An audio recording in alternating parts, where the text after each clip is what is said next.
Sports.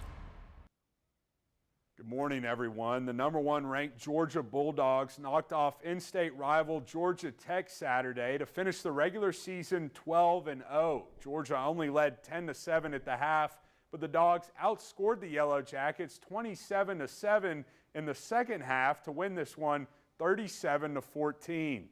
The Dogs got off to a slow start, but quarterback Stetson Bennett and Georgia's offense got cooking in the second half. Bennett threw for 140 yards and 2 touchdowns.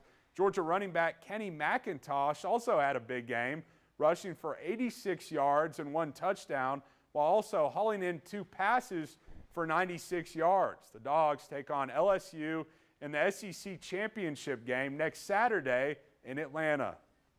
We probably didn't start as fast today as we have in the past, but you're not going to start every game, just guns a-blazing. And we had to respond to some adversity once again, and probably should have had a bigger lead at half, but the way things fell, it just didn't happen. And they actually did a good job shrinking the game as well.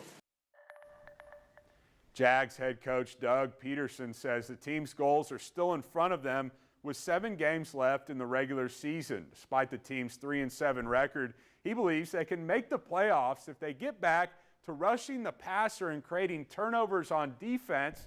Plus, he says they need to be more efficient in the red zone and on third down on offense. Jags quarterback Trevor Lawrence says this year's team hasn't lost sight of its goals despite hitting some bumps in the road to this point.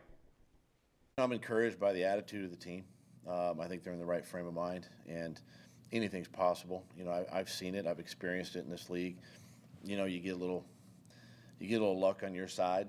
The ball bounces your way, and anything's possible. But we're just taking it one game at a time right now, and we're focused on Baltimore. Everybody's ready to work. We're treating this like a new season. 7-game season. We're guaranteed 7 games, and after that, it's whatever we earn. So just putting our best foot forward for this next 40-something days.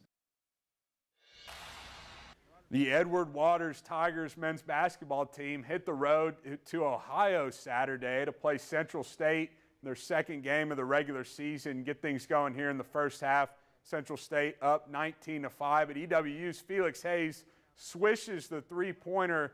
That would make it 19-8 Central State. Then later on in the first half, Tigers on the fast break here. Hayes pushing it up to Davaris Oliver, who lays it in, make it 33-14 Central State.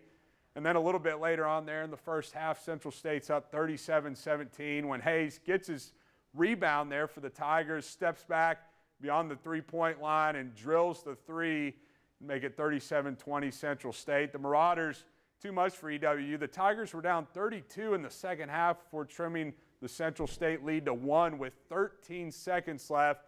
But Central State hangs on to beat EWU 88-85.